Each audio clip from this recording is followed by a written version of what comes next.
karatasi.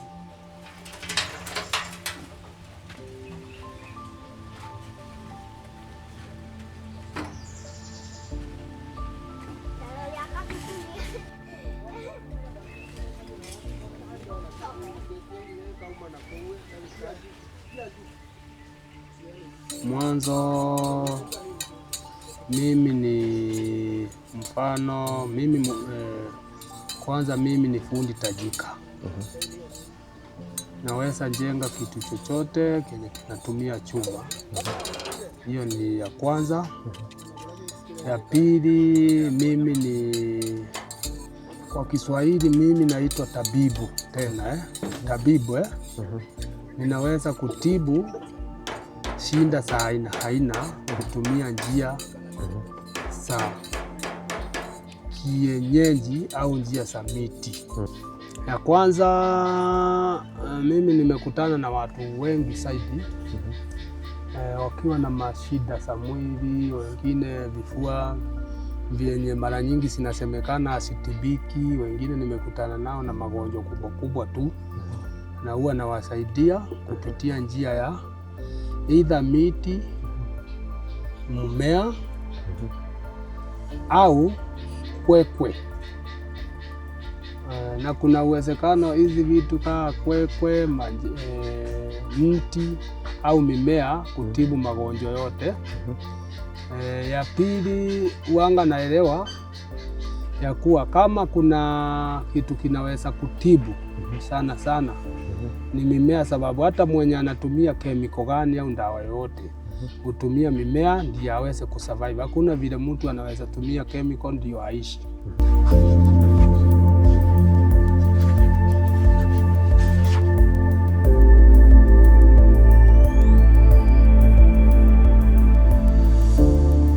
Sasa hii matunda kwa jina inaitwa persimmon. Kwa masomo tunaiita Diospora kaki botanical. Hii matunda ndiyo nyanya ile inafaa kutumika kwa binadamu, sababu hainyunyiziwi dawa. Pia kama ni majani yake ni dawa pia, na ina manufaa makubwa na inatakana ipandwe organically. Sasa hii nayo inaitwa marerema kwa Kikuyu. Kwa masomo tunaita spinach basara. Ndio mboga ile inafaa tumika na watu wote wale wako na mashida, mara tumbo, mara kisukari na mambo ya mafupa kama arthritis na zingine. Hii ndio ndizi ile ya kisamani kabisa kulingana na mambo ya maumbile ya ndizi. Ndizi yenyewe kwa Kikuyu tunaitanga gikobo, na iko kwa nguruvu zile zinaitangwa Musa Paradisako banana, iko kwa hiyo group. Kwa hivyo wale wanajua hizo ndizi kama hizo Musa Paradisaka banana, hakuna ile inaweza fikia hii, sababu hii ndio mwanzo ya mandizi.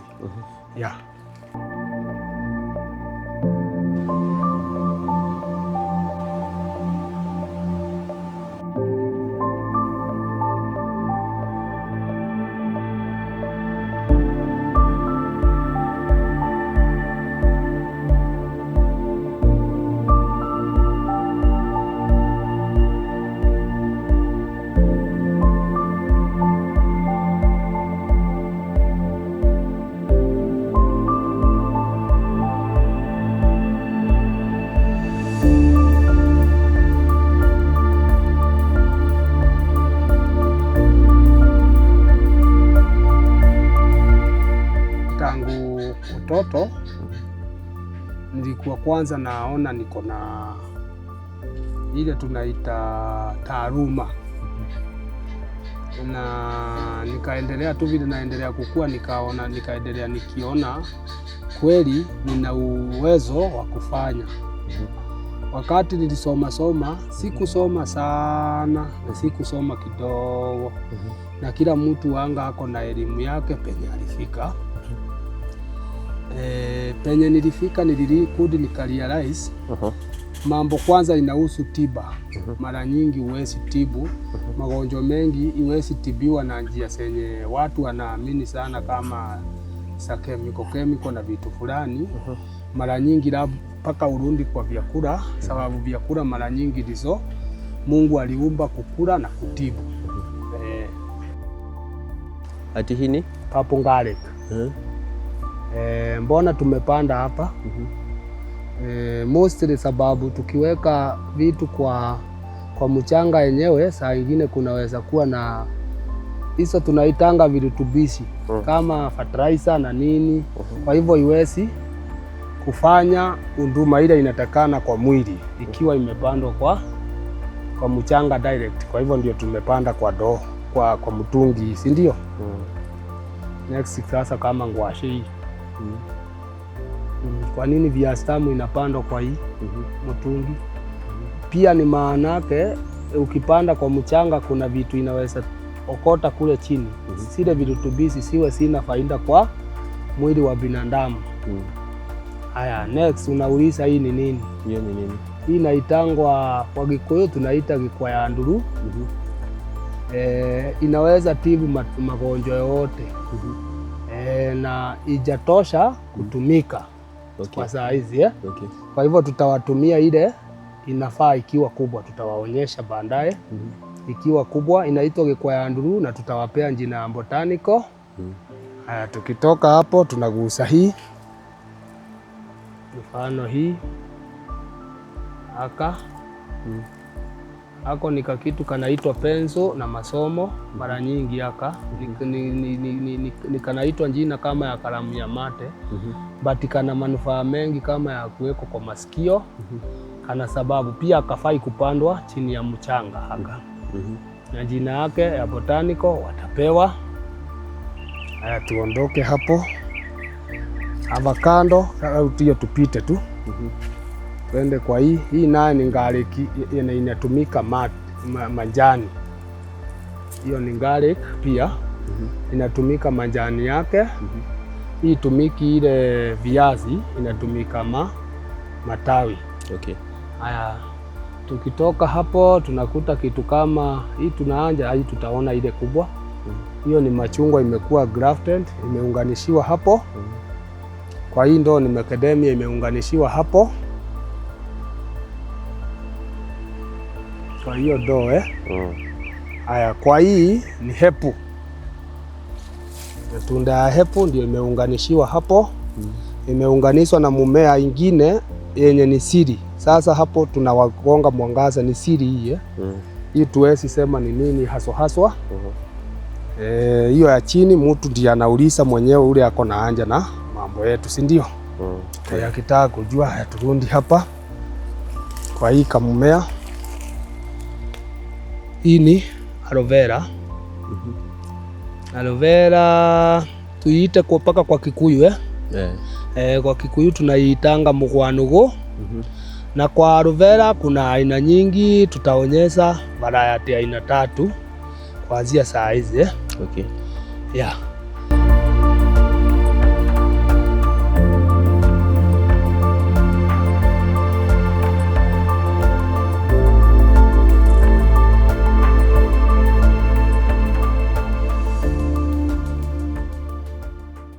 Wewe gitwe utafiti miaka 7 ni cukuru urona baba urathomagira witagwa Eldoret North na Ikuru witagwa Egerton. Wikitwo miaka 7 ugatwika ni uwe miukasi ria njega muno ya binadamu Yosu mugiso. Watu wele sana tu. Maana mtu akipona kama ni mambo ya vitu kama hypertension, kuweza kucontrol sukari kupitia kwangu, vile ni mweleza anaelezanga mwingine na unaona mtu anakuja. Kwa hivyo watu wanaamini mimi nafanyanga hizi vitu na sinafaulu. So I spent yesterday being the first day of the year 2026 interviewing a very interesting gentleman locally known as Rasta here in a village in the heart of central Kenya. And Rasta uses traditional methods of healing to cure real life diseases. And today I have taken the privilege of traveling to another village to interview a lady who, thanks to Rasta's methods of healing, was previously using clutches and had issues with her bones and her body. You know, she was in pain, but today she can, you know, do things normally without the pain, without the problems that she previously had. So let's get to it. Kwa maritwa nitagwa Lydia Wangeci Chomba. Okay. Ningenere Ngai ni undu wa kurwara ndwarite miaka 3 ngathi thibitari mieri 3 ngithondekagirwa ku ngaga kubona na ndagitari ucio akanjira murimu ndwarite ndingibora ndaimbite maguru kila joint ndari mwimbu kila joint akanja ndibora ekuminira o wimbo na ruo rutheri ndagitari ucio nanjigithiwe kieba muno ngira Ngai kaba nginengera ndagitari wa kumbonia murimu wakwa tuthiangite ugu nigwokire mundu mwanda wa cia miti na mundu ucio kana nje guti murimu utaboragwa mundu ucio ngituika wa kumwamukira nondu wa kiugo gya kunjira guti murimu utaboragwa koguo ambere indo ningenywa ira ambera ambeaga na nambeaga imwe ngonaga ibana ta iorogi tondu kindu gigitwa ndatura kana ndongu muturire wakwa njui ni urogi kindu gitagwa kariaria njui ni urogi icio cionde niu bakwa nindite na ti urogi na ndikuite na ikandethia ikandethia na kiwango kieguru muno ndagitari wakwa mbere na mbite ku control mirire akanganye kindu kende gitagwa animal products ni kuma ng'ombe iria nyama ciikurukite icio cionde akanjandigana nacio getha mbote kubora murimu uyu na ndatigana nacio ni nyonete umithio wa gutiga indo icio cionde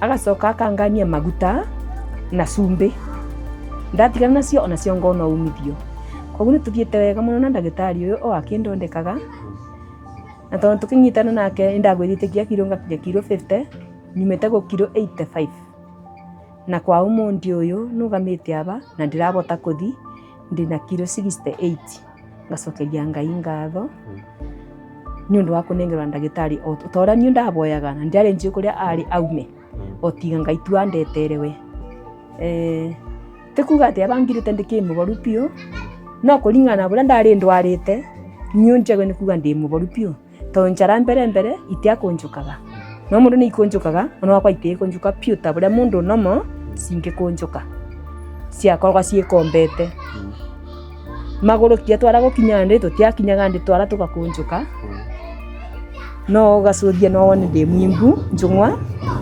ndaimbete mwire undi oguo na ngaira riu ugudeigwa ri kwimba nyimbete niyo ni undu ndi mwimbu kukura kwingi ugatigara kundu kunini koguo ndiabo kana gutigarite ndathina mbere na mirira njiritwe ningwendera na kubona. So my name is Wambui Zeita. So I started having some stomach issues back in, I think, 2018. So when I went to the hospital, that time I was living in Marsabit. So when I went to the hospital, they said I had the usual H. pylori and I was put on treatment. Okay. I think that treatment is usually a month. But after that treatment, it's like my situation worsened. So nikaendelea kuenda kutafuta hiyo dawa ya acidity, and I consulted several people to an extent that I even had to go to a specialist. I remember that was Nairobi. To specialists for the stomach. I'm not remembering who they are, but anyway, it was somewhere along Gong Road, a very renowned gastroenterologist. So the gastroenterologist, because I had done the endoscopy ilikuwa imesema I think I have chronic gastritis, so jamaa alinipe some medication. I was very hopeful nitapona, but when I took that regime bado sikupona. And because then I was staying by this time I had moved from Marsabit, now came back to Kianyaga. So I had to move. So when I was going to Nairobi to see this gastroenterologist, I was coming from Kianyaga. Then I realized it's not becoming sustainable. I was referred to another gastroenterologist at Kerogoya. Not Kerogoya or Kutus anyway. So that guy, wakati nilienda kumwona na kumpea history yangu, akaniambia like there is no hope. So he still now started me on the same antacid. There's a name they call them. They actually call them yeah, I can't remember the name, but anyway, aliniambia nianze kunywa hiyo dawa, gave me something that none of the other providers gave me. Alinipea something dawa ya black. Okay. Ukakunywa hiyo, then anyway, I didn't improve, so I kind of gave up with Western medicine. Especially huyu jamaa aliniambia I have to cut so many things. So when we were analyzing, okay, so what should I be eating? Alienda akasema sijui nikulange mboga tu na mchere and eggs, which was very limiting anyway and very frustrating. So nikaenda kugonjeka. Actually, most people who would see me, even like my friends who had not seen me for a long time, or you go around and you meet people who have been seeing you for the first time and you get used to them, they were noticing yakuwa I've lost so much weight, like what is happening with you? So you know the way wanaulizanga ni nini mbaya. Yeah, I understand. Kwani unakuanga hivi. So because I had actually lost so much weight, I'm usually not a big person, but losing weight to an extent you are like 40 kilos or 38, something huge for me. Yeah. So there is a lady anafanyanga hapo Kenyaga Market who was my friend. She kept telling me about Ras. So Ras never misses the market. Yeah. So tukaenda hapo, niende jioni kumtembelea, na naona Ras ananiambia Babu ali na mudhulire nane wagoteithie muno. So you know the way Ras dresses like a Rastafarian, like I was like, no way this guy can be of help to me. So so eventually, when the push was hard and when I was like, I think things are not getting better and I'm not gonna go back to the hospital. So one time nikamuuliza, okay, sasa unaniambia mambo ya Ras, niambie watu washaitibu niende niwaone nisikie narrative yao. And she gave me 2 women. And both of them had stomach issues. So one of them had been admitted for like a month. The other one I think was poison case that had really escalated her intestine system.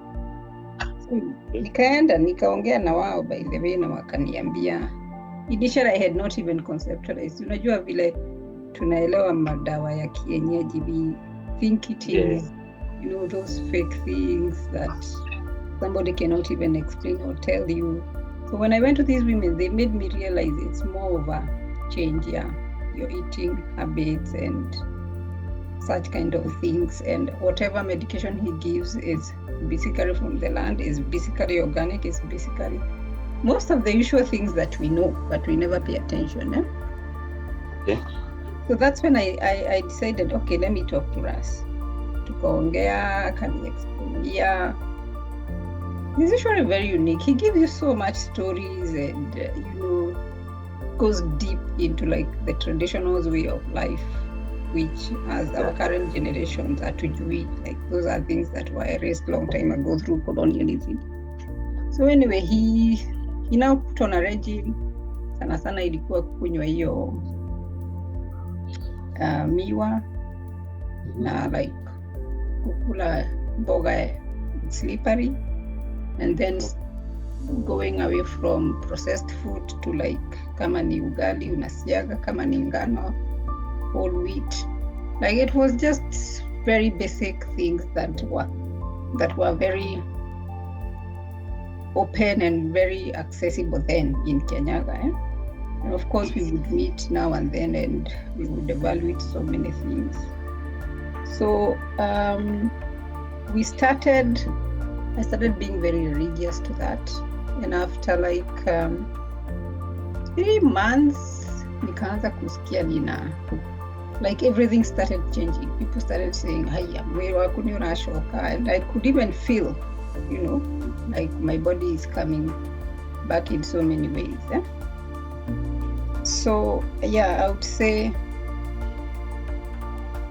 that to me was like a turning point, because first of all, I learned so many things about our culture and other people's culture, and how medicine works, and traditional medicine works, and what actually it is traditional medicine, because I think sometimes we come from a very ignorant perspective. And then from then on, I started integrating it, like it started being my lifestyle. So it was a long process of explaining to me and getting me to track, and me understanding and trying, but eventually I was like, wow, this is gonna be my life. Nani alikufunza haya maneno? Sana sana mimi nimesoma tuwe, nimesoma mambo mengi kuhusu matunda, vyakula, na ndio unaona hata shamba yangu ukitembea situmii mbolea, situmii mbolea ile wanaita fertilizer, natumia mbolea organic. Kila kitu nalima organically, sababu after kurealize atikuwa mtu hawezi, after kugutuka mtu hawezi pona kupitia ndawa hizi nyingi naonanga kila mahali. Nikagutuka vyakula na mimea na miti, mimea na kwekwe ndizo zinaponyesha. Nilirealize pia uwezi niligutuka pia uwezi situmia kama sinalimwa kwa njia ya kemikali. Uwezi. Na mara nyingi hapo naonanga ndio watu wengi upotelea, sababu wanga wanajaribu kutumia hizo njia za vyakula kupona, but unakuta mtu bado anatumia kitu kama fertilizer, anatumia ndawa hizi za kunyunyizia, anatumia ndawa za kila aina, ndizo zinakosa sasa zile shida zinakosa kuisha, anakosa kuamini mambo ya mimea au kwekwe zinaweza ponyesha, sababu labda penye ametoa kumetumiwa fertilizer, mahali pengine ameenda kumetumiwa chemicals za aina. Sasa zile mimea unakuta siwezi fanya kazi tajika kwa mwili yake ndio apone hiyo shida yenye alikuwa nayo. Process yake ya kumponia hii ndonete process swinjaga muno, tondu we ambiaga muno ndagwa ni mirire angonturuaga nayo, akanjira tie kuria kindu fulani nige no ikuretere thina undu uyu, na jona kwathika kuu kuna bata muno na indo iria ambiaga cia kuria na cia kunywa, na tondu kia to mundu no cio ndumagira, na indo cinde ndigwa ikibitania nani ona banini. Na no nyende kuga andu maingi ni makiraga kindu gitagwa nduru. Nduru anyonetie ni ndawa imwe ya bata muno thiini wa mwiri, na ndawa ikibonia kia nebenya muno. Ona ngwana akinjiraga ti ndawa cionde, nduru ciothe ku nduru ibwati ikoragwa ndaya iteunaga kaundu. Nduru ici ni thaka muno, koguo mundu ndienda o wonde arabota kuria irio muno akabota gwikira nduru na muturire wake no wagire. Na no utwereithie family yaku kana arata maku moyagira kaundu gaka kawe ukuthondekwa na njira ici cia miti shamba, moyagira kaundu kau atia? Andu aya mari mega ukanitie kuna mamona ata nditarabora takandirabitithwa biu, mangi makona ndirathi na mbere na kubona, tondu mangi mokagirira family ya gwitu makauga nari ningukwira nyomba ni ndware cibitari, mairana na kou mutumia uria wandungataga agokirirwa ni andu muno, akirwa ni wewe unomenyo wa mutumia uyu wenda remenya bagu ari ni mugote muno, na riu wewe uri murekererie wabe wenda wa cia miti na ndramutwara cibitari. Nindera mutumia ucio andungataga ikogwiragia andu acio mauka benio ngamatariria, tondu wana watu kumataria mateigo matemenya bandira mera o emera no niu ni ngomera undu mekwerewa, tondu ni ndina mwiri wakwa na ni njwe bandira igwa na thiini kuma ku ndawa cia kwa thirikari na ndawa cindiranywa cia miti saba. Yes, I am. But it still has some difficulties because I can only find so many things here. There are many things we have back in Africa that we will never find in this continent. First of all, most of the foods in Canada are exported because of the long duration of winter. We have like 6 months of winter, so inakuanga only like 4-5 months of growing food. So their food is basically genetically modified. I understand. So, but nonetheless, you will find like there are African stores or the Caribbean stores that have most of the things. Like for instance, nikitaka vitu kama mandizi, nitapata. If I want something like the soya beans, I will find. But things like hiyo mboga ya mrenda, you will never find here. So what I did is, when I realized the realities of the difficulties of integrating it, so Herb is also very, Ras is also very wise. So nikikuja home ama nikijua mtu anakuja na huku ananitumania vitu zenye that I don't find in powdered form. Okay. So at least I'm able to navigate that complexity, and then zenye ninapata huku nina integrate too. And because also my health has changed drastically, like now the problem that I had imeenda kabisa. Actually, it was also very interesting because when I came here, I decided to do an endoscopy, and it showed like the chronic gastritis. In as much as chronic gastritis, the doctors understand it as this is a lifestyle thing, it will never end. Yeah, they only treat. Yeah, so when I did an endoscopy here, the gastroenterologist said, yours is just a mild case acid. You just need to keep off spices. Of course, our Kenyan diet is not very spices oriented, but here, when you come here, you meet people from more context. Like I live with a West African, they do a lot of spicy food. Sometimes you are tempted to eat that food. So he just told me, just keep off spicy food. So now I'm good. Like, is it last 6 months? I went to measure myself and I was 60 kilos. I couldn't even believe myself. Like I even had to go to another place, nijipime, because it was like, wow, this can never be me. Like sijaipata 60 kilos in my adulthood. Mm-hmm. Yeah, so that shows you that the approach is instilled, and the fact that I've continued being, sticking to it has really made things turn around at like 360 degrees. And the good thing with his approach is, because it's like nyumbani, we were doing it at family level. Even my children, my mother, everybody had to like board. Okay. So somehow there's that, the serendipity aspect where sometimes ukifanya kitu inakuwa na some results that are unintended. So I would say imekuwa na unintended positive result of uptaking nini. Like watoto wangu hawezi kula chapati si brown. Hawezi kula mkate white. Which is unlike the millennials, or what are they called? The generation, the post Gen Z generation, which is very, fast food oriented. Yeah, they are. Yeah, so you realize they kind of push back on many things. They don't even want sweet things and such kind of thing. So I think to your question which you raised about your health and well-being, I think I would say it's a bit holistic. It has come down to my family level, and even sharing with friends about those approaches. So some people are very good in taking knowledges from others. I like preaching that gospel of avoiding fast food and being curious about what you eat. So for people who want to listen to that narrative, I always try to pass the message. Gitumi kianjitikire mundu wa miti saba kiugo o kimwe tu agwetire ati guti murimu utaboragwa na kumutumia ura wandetere we na buria onete ndi murwaru aboretie the wake stroke, na stroke buria njui muturire no akanyindi ndona stroke iboretwe ucini wari wa mbere kuona aborete stroke.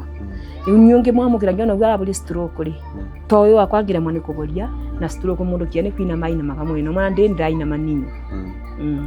Na riu wina tariu kindu tondu auga tika umugwaru bio nginya thaa ici kindu ngitwonia either matigari kana kindu uraguthira nginya thaa ici imwe ya iria rasta akubete niguo ugure nginya bau ukinyiritie thaa ici ndi nacio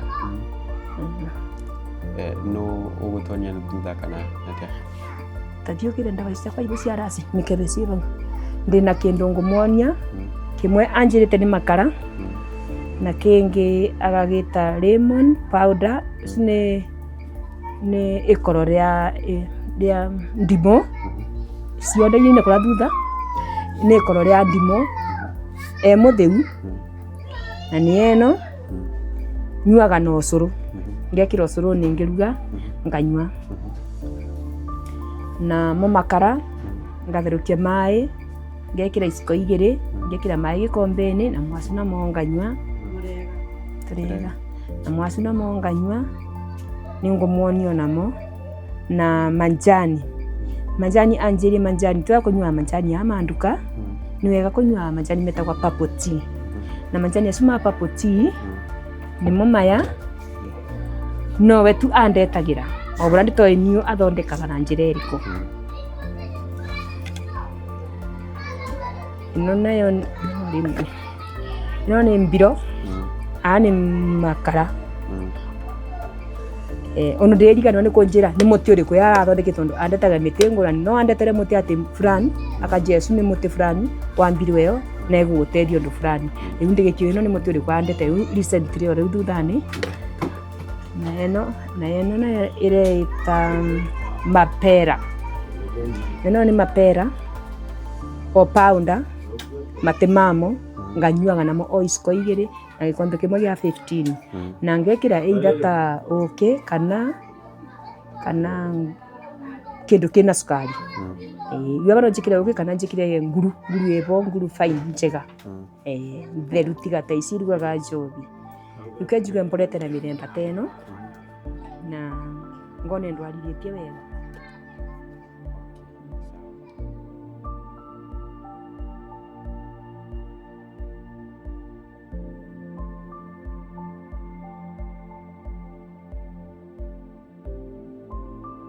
na eno macini ni macini irandeithia muno thiini wa muturire wakwa na ngiona riu ndirakunjuka njara ciakwa piu aka ni gakuthiurukia njara na matange gwikira aba na mangi makubulira aba thi ngathiurukagia na ikathiuruka na muthemba ucio ngathi ngithiurukagia na nanja nikia kindu kiruta mai elima kindu kimira kigwa na ryangu bora pio ndathi mugunda ndaumira no kindu gya gutondie gwigiti kindu gya gutiga na mwiri wakwa tura uhero thi matuko makwa monde aria ngai ukwanjigite ndino.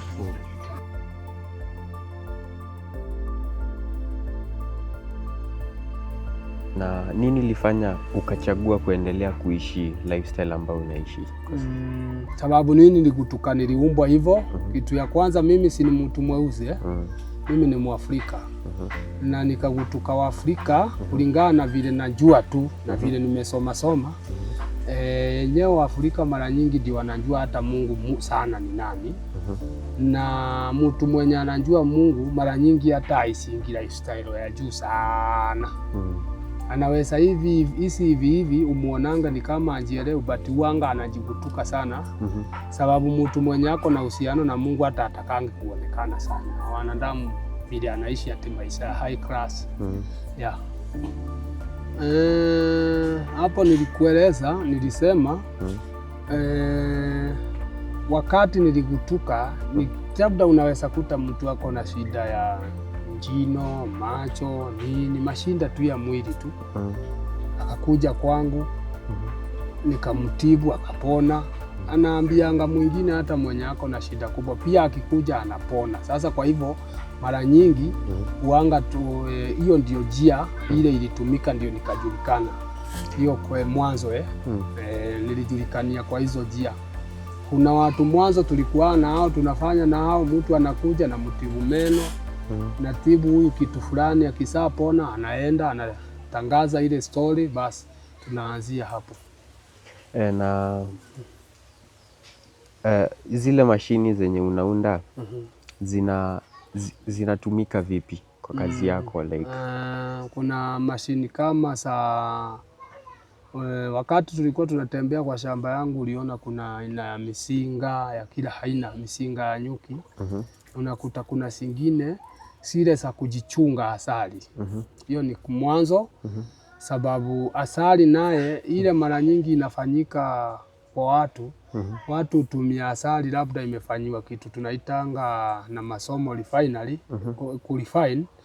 Na ile style za kurefine mara nyingi unakuta watu wanatumia moto, wanatumia vitu, kwa hivyo ile asali inaisha zile virutubishi. Ikishaisha virutubishi haiwezi function kwa mwili ya binadamu. Ni kama kutumia tu kama chakula tu, lakini kusaidii kwa afya yako.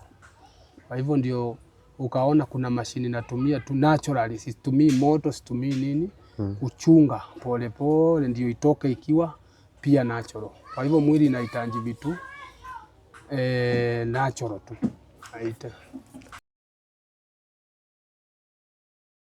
mundu no arware na nikio urona mabeagwo mufano na Ayubu. No ririkana njamba yetagwo Ayubu? Eni ikigerua Ngai muno na nikugerua ageragu ati ni ngoma nionekane kana kwa imara. Koguo mundu no agie kathina ka mwiri kana kondu ona gakwaga indo na mbia niguo Ngai etugirie. Ino andu nyona ari kuma bamambagia tu maundu tungi twana bia nga twandu twokora.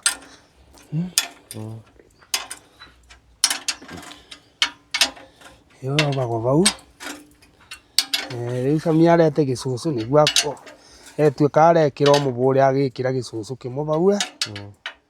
Aya aya sasa tuko kwa mashini moja, si ndio unataka nijibu yenye inatumia kufinya hii aina ya matunda inaitangwa green pea. Kwa sisi tunaita gicucu kwa Gikuyu. Tukisapasua tunarushanga kwa hii machine. Imeundwa bando na mie. Sasa tunaitumia ndio ina press sile mashushuu. Ikishatoka maji tunaingishia hapo. Tukisaingisha hapo then tunafunga. Tunafunga sasa tunafunga ndio inafinyia hapo. Kuna kifaa kinawekwa hapo chini. Tunatoka hapo tunaingia kwa hii. Hii nadhani wakati tulikuwa kwa shamba tuliangalia tukaona kuna aina ya seeds like kahawa imelimwa organic na nini na nini na nini. Kahawa kitu ya kwanza kuna vyenye inaweza fanywa isaidie kuresist cancer au hata kutibu cancer. But iwe ni kahawa imelimwa organic. After kufuna kuna vyenye inaweza fanywa na isiago na kisiagi inakaa kama hii. Kuna cereals kuna miogo. Kuna miogo na kuna aina nyingi, hata ndizi zinaweza kaushwa pia tunatumia hii kusagia zile vitu. Mfano miogo inaletwa hapa. Dakika ilete miogo Sam. Ambia mama alete miogo na mwele kidogo. Miogo na kamwele kidogo kuna mtu anahitajika kutumia muogo na mwele labda na mawele kutibiwa shida fulani, shida tu kubwa. Kwa hivyo sisi twendi kwa kisiagi sababu isile zenye tunaita high speed machine za kusaga pia zinaweza haribu some nutrient, zinaweza haribu zile virutubishi. Kwa hivyo kuna aso zinatakana zitumie raw, na ndio sababu ukienda kwa kila tribe duniani walikuwa mbeleni na kifaa kinasiaga bila kutumia mashini. Na ukirudi kwa utafiti unaonyesha kuwa wale walitumianga hizo njia za kusiaga bila kutumia mashini, wanatumia zile wanaita manual. Uanga health yao ilikuwa fit, na hata leo hii kuna watu wanatakana watumie hizo kama ni unga isiagwa kwa njia hizo naturally. Ndio ihelp mwili ya mtu huyo na anaweza amuka hata akiwa na shida yoyote. Kwa hivyo hii mashine namba kitu ya kwanza inaweza siaga hizo vitu nimetanja. Inaweza siaga labda kahawa, maharagwe, vitu zenye zinahitajika kusiagwa. Ya hivyo hivyo. Sasa tunataka tuweke miogo na some serious kidogo, tusiage tuone kama tutapata unga hapa. Okay, sawa. Na tray ile safi. Mwirale tray njega. Mfano hiyo kuna aina ya serious inatokelezea pale. Umeelewa but sasa tunakuja kuweka miogo ndio tuone ina behavior. Kwa jina inaitwa Lego Lego, ni mashini imeundwa kutoka sehemu fulani. Pole pole. Sigonge mashini. Umeelewa haya, hiyo ni aina ya serious Sam, ukufungua kisiagi uone kama kuna nini silibaki jana. Hii ni nini imebaki tu, kuna serious imebaki hapa. Umeelewa hizo ni serious inatoka bando inaendelea kusaga. Haya, lete ondoka Jose. Ita mtoto banda ile ana uhusiano na mambo yenye iko hapa na tray ile safi kama hiyo na ingine kubwa ya kuwekelea hizi mbili. Moja ipite hivi, hita tray black na hizo mbili sasa ndio tuingie kwa hizo vitu. Hii ni vitu za maana, silibaki tu pale pale. Na hii ni aina tool. Toolbox inawekwa spana sababu hizi mashini zote, hii mesa itosei mashini zote zile ziko hapa. Zote zingine zinafunguliangwa, zingine zinafungwa, zingine zinakuwa kule kusiregesa ikae vyenye inatakana. Mfano kama hii sasa tunaenda moja kwa moja Sasa mfano kama hii tukishamaliza kusaga, mfano tumemaliza serious kama mawele au wimbi.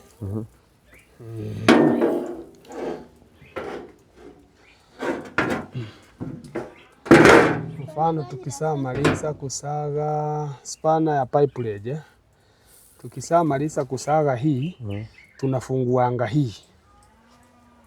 Tukishamaliza sababu ya usafi tunatoanga hii, tunafungua hii kisiagi. Kuradio kabole. Fanya masaa inaelekea nani? Huyu hapo kunja hapa kusimama. Mfano hii tukishamaliza kusaga hizo serious tumesiaganga beleni, tunafunguanga ndio tukae kama tunapangusa, sababu serious zote sisiagu kwa pamoja sababu ya afya ya binadamu. Kwa hivyo tunafunguanga hiyo. Tuna uwezo wa kufungua, tunatumia spana kama kawaida. Tunafungua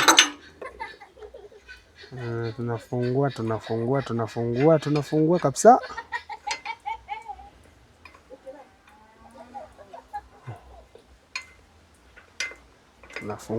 Tunafungua ndio tutoe zile serious zenye mabaki, yenye imebaki pale. Karibia tu. Tunatoa hizo baki ndio hiyo pounder ile tunatoa kabisa. Natoa hizo. Sasa tunaweza tumia hata kitu kijiti safi tunatoa hiyo ni serious aina fulani. Tunatoa kabisa. Tunatoa hapo zote tunatoa. Tukisatoa kisiagi ing'are. Tunatoa kabisa. Tukisatoa sababu tunataka tusiage kaunga kadogo kakuunda kikombe au kope moja la uji, tunarudisha mashini yetu. Tunafunga basi. Tunafunga mashini ile. Tunafunga tu. Tunafunga, tunarudisha vile tulifungua. Tunaifunga sasa.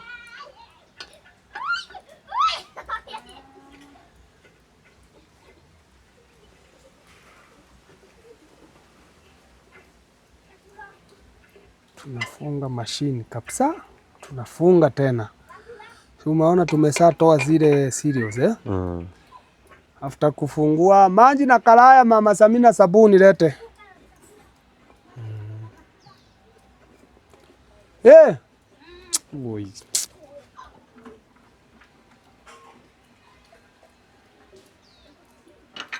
Maji safi na karaya na sabuni.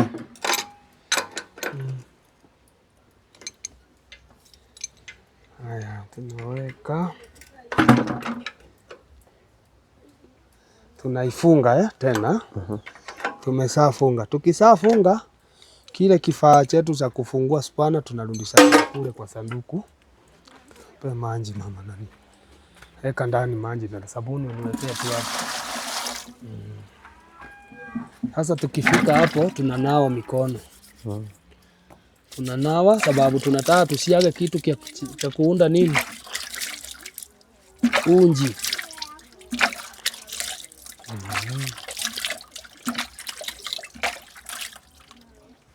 Haya basi. Sasa tukisaoga tunamwaga hii mawele kidogo. Kidogo tu. Ni mawele. Tumechanganya, tunamwaga. Kuna watu wanafaa kutumia unga yenye imesiagwa na kisiagi kenye sio high speed machine. Yani kisiagi kenye si cha kutumia machine. Unatumia tu njia za mkono kusiaga nini? Haya, unga ndio hiyo na tulisema sio lazima hii unga ipikwe. Tulisema hapo bado. Hii unga inaweza tumika kwa mashinda ya mwili fulani bila kupikwa. Mtu atumiange either kuikula au kuinywa ikiwa vile iko. Umeelewa Oscar? Haya. Hapa kuna vichungi aina mbili. Sasa hapa mpaka wao wanaelewa hii kichungi inajichunga vitu zenye sinaweza kuwa na mawe na vitu mbaya ndani. After leo pia hii inachunga, then hizo vitu zinatengenezwa wanga zinatengenezwa ndio sikue safi za kutumika na binadamu. Tunatoka hapo sasa tunaingia kwa mashini nyingine ya 3 hii ya moto, ya 4 au ni ya 5 ya kumalizia kazi. Tulisema hapa sasa tukifika tuna seti moto, tunatumia ile fumbi ya mbao yenye inaitwa nini, sawdust. Tukisaweka pale tukitaka kupika kwa haraka ile unji ya mgonjwa au ya mtu yote tunafurisha ile moto namna hiyo. Hii mashini ni ya kufurisha moto. Umeelewa? Moto inafurishwa kenye kinaundwa kikiwa pale.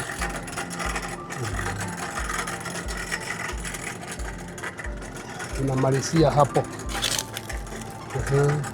Good.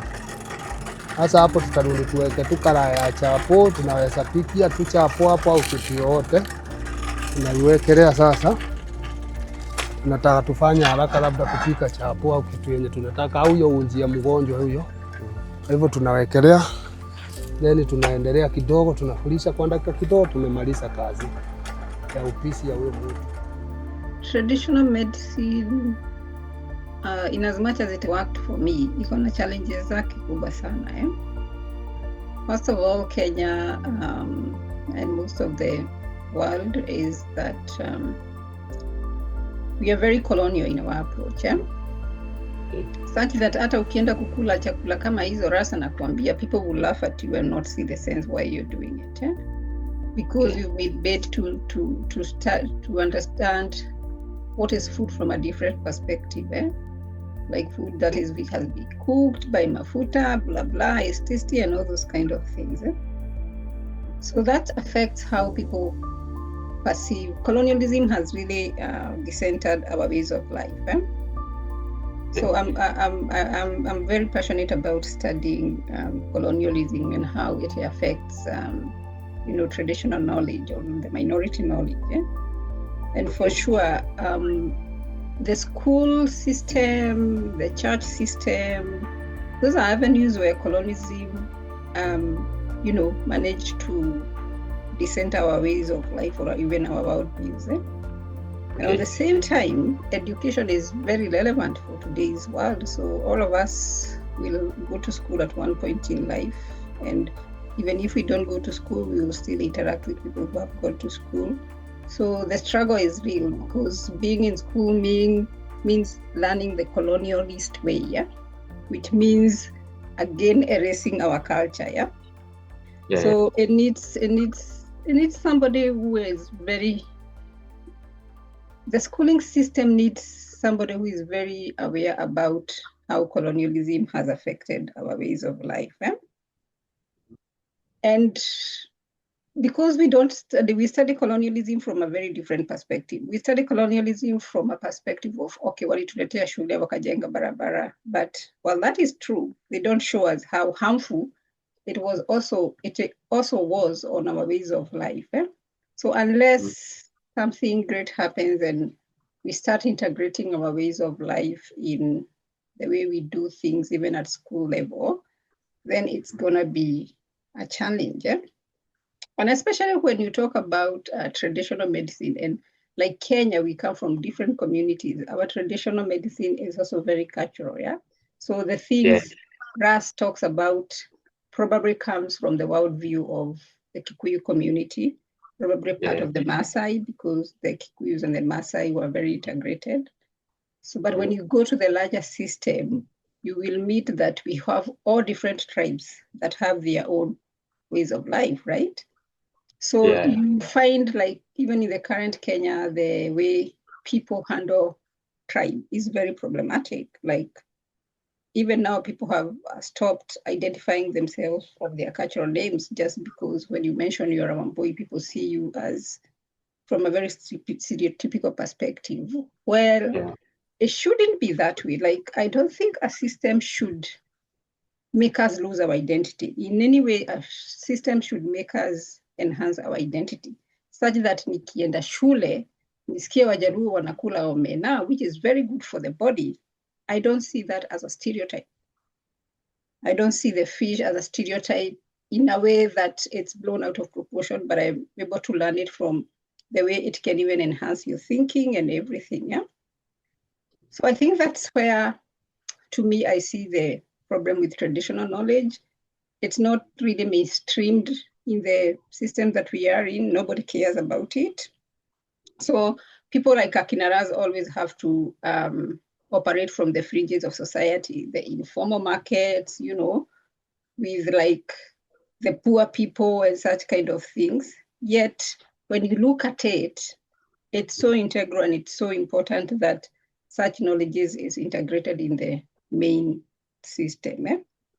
But that said, I think with the current world, I think people are now realizing, people are now waking up to the reality that Western way of thinking is even more harmful, and people now are trying to reclaim their space. I think even in Kenya, I see a lot of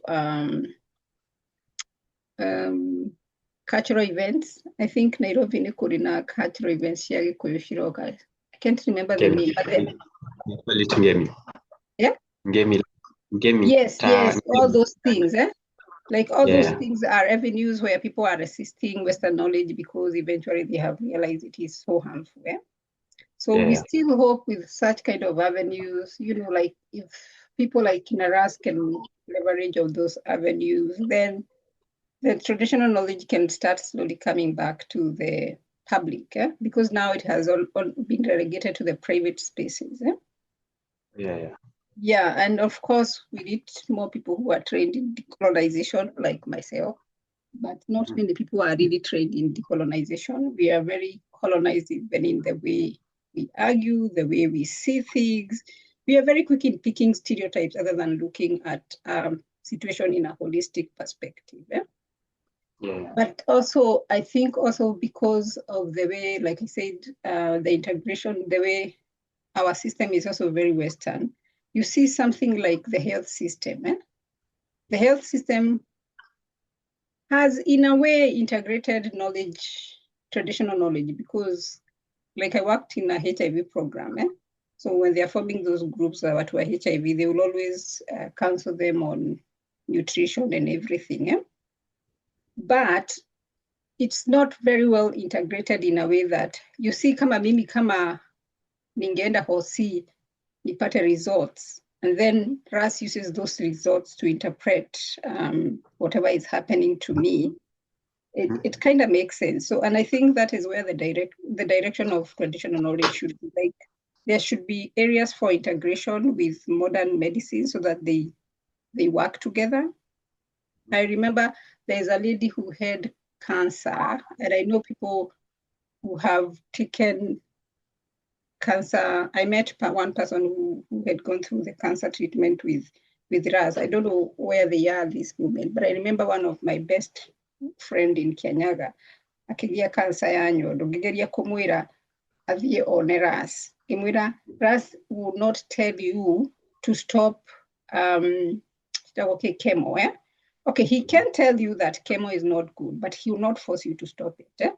But I think what is important for a cancer patient is what are you eating so that you don't feed the cancer cells, right? And she couldn't. So akaenda akatritiwa cancer, ikasemekana imeisha. Then it came like after 1 year. It came with a bang and she died within no time. Eh? So I'm trying to imagine if that person agreed the perspective. Kugeria, you know, to hold plurality that, yes, but yes, I need the knowledge of the traditional, because, you know, traditional food, there's no way it can harm your body. Yeah. And if you do medication that is harmful to your body, the traditional food will come and counter that. So people also need to understand that traditional medicine, what is like traditional medicine? I think we come from a very ignorant perspective when we are trying to understand what traditional medicine is. Eh? It's just going back to a cultural way of doing simple. It's the traditional knowledge that our ancestors depended on to heal themselves.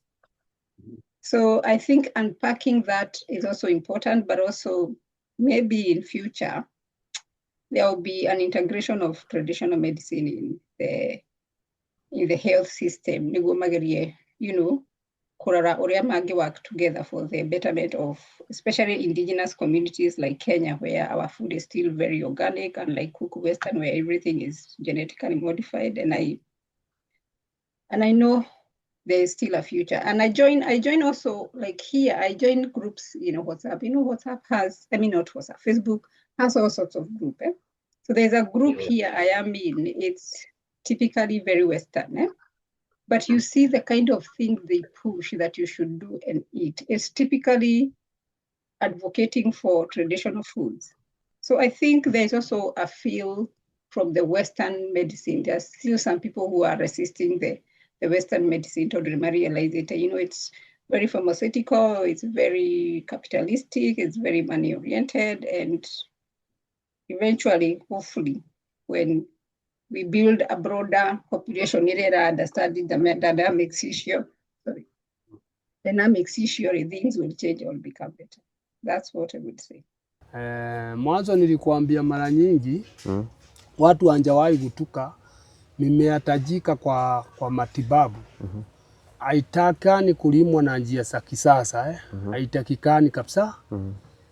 Paka Urundi pale vile Mungu aliumba hiyo mumea, na mara nyingi watu ukosa kuelewa. Sasa mfano tuseme mtu ukisaa unganisha kama ni avocado, macadamia, uanga inatoka kwa ile maumbile ya Mungu, inaingia kwa mambo ingine ya mtu kuifanya ikawa kitu ingine. Kwa hivyo kama ni avocado, uanga naelezea mtu atumie avocado kienyeji, hiyo ndio inaweza kutibu magonjwa. Yeah. Na unadhania hii knowledge ya kutumia mbinu kama hizi, unadhani ita survive mpaka future? Yeah, sababu hata saa hizi watu wote naona ni kama wamerundia hali hizo, after kugutuka zile njia uanga wamekuwa akitumia mara nyingi asisaidii kwa afya. Kwa hivyo mtu mpaka arundi kwa mambo ya mimea na vyakula ndio atafute mbinu za kupona kwa urahisi. Sana sababu si mimi nimeonea mimi mwenyewe,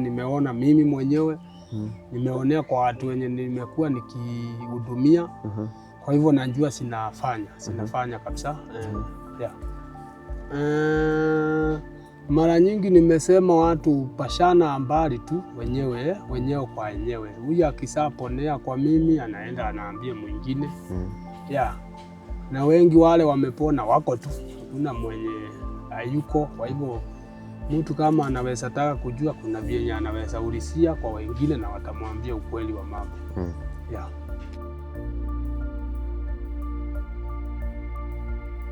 Interacting with Ras and some of the beneficiaries of his traditional methods of healing and lifestyle redefined my perception on matters held in the modern and the traditional perspective. And I believe it did so for you too.